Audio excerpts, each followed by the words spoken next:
సమయం కాదు. ఓకే భరత్ గారు, I agree with Prakash sir. ఒక సందర్భంలో ఇప్పుడున్న ఈ పరిస్థితుల్లో ఇప్పుడు రాజ్యానికి ఎంతైతే మోడర్న్ వెపనరీ ఉందో, మోడర్న్ టెక్నాలజీ ఉందో, తర్వాత రకరకాలుగా ఒక మనిషిని చంపగలిగిన స్తోమతతో పోల్చినప్పుడు వీళ్ళ సాయుధ పోరాటం అంతగా సక్సెస్ కాదు. కాబట్టి ఇప్పుడున్న ప్రజెంట్ కాంటెక్స్ట్ లో కూడా డెమోక్రసీ మీద ప్రజలలో కొంత అవేర్నెస్ ఏర్పడింది. ఇప్పుడు అంత అమాయకత్వం లేదు, అంత దోపిడీ లేదు, అంత దౌర్జన్యం లేదు, కొంత మార్పు వచ్చిన మాట వాస్తవం. అట్లానే నక్సలైట్ ఉద్యమం ద్వారా మార్పు రాలేదంటే నేను ఒప్పుకోను. బికాస్ మేము దోపిడీకి ఇట్లాంటి వాటిని అన్నింటినీ చాలా కళ్ళారా చూసిన వాళ్ళం. ఇప్పుడు మా ఆదిలాబాద్, కరీంనగర్ ఈ ఏరియాస్లలో అయితే దొరల దౌర్జన్యాలకు అసలు ఒక హద్దు ఆజ్ఞ లేకపోయేది. ఎంత క్రూరంగా ప్రవర్తించినారంటే సరే అప్పుడు ఓకే. బట్ ఇప్పుడు అయితే ఇప్పుడు మారిన పరిస్థితులలో చాలా మందిని బయటికి రావడానికి సీతక్క రాష్ట్ర కేబినెట్ మంత్రి. ఎస్ ఎగ్జాక్ట్లీ, వినండి నా మాట దయచేసి. అందుకే చాలా సార్లు అడ్వకేట్ శరత్ గారు ఆర్ఎస్సీలో ఉన్న వాళ్ళు ఇప్పుడు సీనియర్ లాయర్. నేను చెప్పేది జంపన్న గారు మనతో పాటు లైవ్ లో ఉన్నారు. ఆయన కూడా రాజకీయ పార్టీ అది చేశారు. సో అవకాశాలు ఉన్నాయంటారు. అప్పుడంటే మీరు అన్నట్టు ఓకే.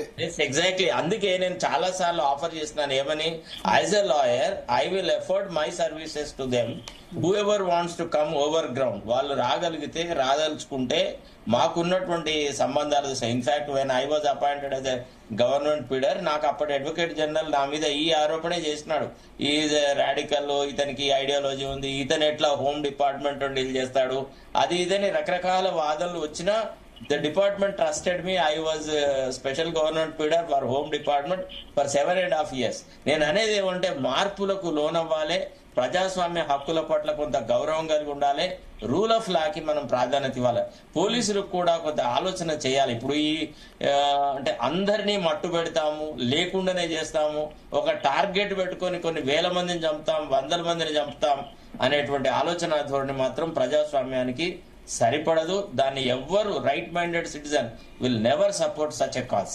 తర్వాత అమిత్ షా గారు పదే పదే చెప్పడం, ఫిబ్రవరి లోపల చంపేస్తాం, మార్చి లోపల చంపేస్తాం ఆంధ్రని. ఇది తప్పుడు మాట. ఇది మీరు ఒక అడ్వకేట్ గా చంపేస్తాం అని ఎన్నడూ అనలేదు.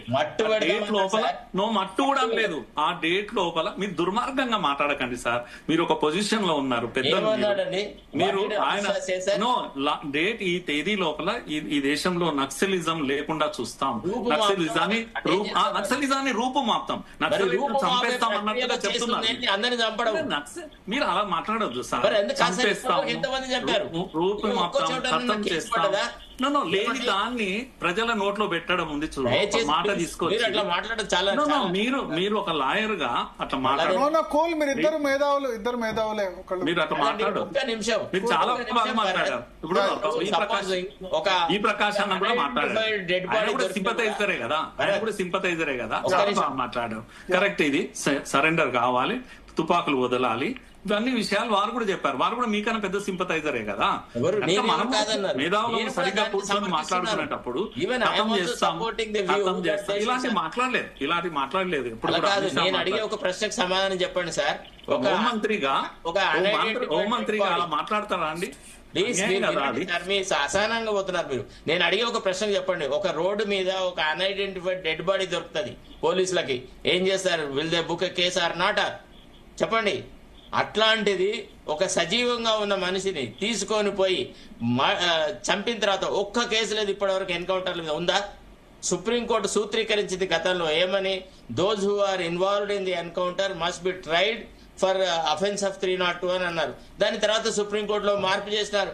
మన own high court full bench judgement ఇచ్చింది. One side of the story మీరు చెప్పారు కదా, one side of the story మీరు చెప్పారు, నేను అంగీకరిస్తున్నా. అందులో చాలా ఉన్నాయి, అటువంటివి కూడా ఉన్నాయి, లేవని నేను అనడం లేదు. అన్ని అలాగే ఉంటాయి, పోలీసులు అంటేనే గట్ల చంపేస్తారు. నో మీరు అంటున్న మీనింగ్ అదే వస్తుంది. కర్రెగుట్టల్లో ఒక స్టేట్మెంట్ వస్తుంది, ఇదే మావోయిస్టులు స్టేట్మెంట్ ఇస్తారు, ఈ ప్రాంతానికి మీరు వెళ్ళకండి, మేము మందు పాత్రలు పెట్టి. ఎప్పుడైతే పోలీసులు అక్కడికి వెళ్ళారు, ఎవరు రైట్ ఇచ్చారండి? ఈ మందు పాత్రలు పెట్టి ఎవడో అనామకులు చనిపోయారు మొన్న. ఎన్నో జరిగాయి కదా. ఆ వైపు స్టోరీ ఉంది, ఈ వైపు. ప్రకాష్ గారు చాలా బాగా చెప్పారు. ఇది వాదిస్తూ పోతుంటే దీనికి అంతు లేదు అనే విషయం కరెక్ట్ చెప్పారు. ఈ టైంకు మన నరేటివ్ ఏముండాలి, ఏం సలహా ఇవ్వాలి, సొసైటీ ఏ డైరెక్షన్ తీసుకోవాలి, ఇది మాట్లాడాలి కదా.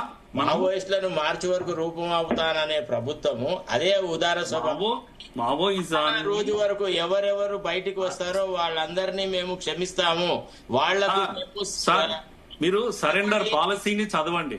ఇప్పుడు అదే దీంట్లో ఛత్తీస్గఢ్ లో సరెండర్ కు ఒక పాలసీ ఉంది. మీరు దయచేసి ఎంత మందిని అకామిడేట్ చేస్తున్నారు, వాళ్ళ డబ్బు వాళ్ళకి అనౌన్స్ చేసిన డబ్బులు కూడా ఇప్పుడు ₹1 కోటి ఎంతో ఉంది ఆయన పేరు మీద, వాళ్ళకే ఏర్పాటు ఎట్లా చేస్తున్నారు, వాళ్ళకి ఎంప్లాయ్మెంట్ ఎట్లా కలిగిస్తున్నారు, దీని మీద ఒక పాలసీ ఉంది. ఇది ప్రాక్టీస్ లో ఉంది. ఇప్పుడు ఊరికే రావడం లేదు, వాళ్ళు ఊరికే సరెండర్ కావడం లేదు.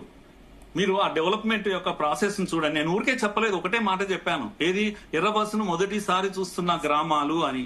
ఇవన్నీ ఉన్నాయండి. ఈ పాలసీనే ఈసారి చేస్తున్న పాలసీ సస్టైనబుల్ పాలసీ, ఓన్లీ ఖతం చేసే పాలసీ కాదు ఇది. వాళ్ళకి డెవలప్మెంట్ చూపించేసరికి ఆశ కలుగుతుంది. గిరిజనుల ఆదివాసీలు కూడా ఇప్పుడు మొదటిసారి ఈ డెవలప్మెంట్ చూస్తున్నారు.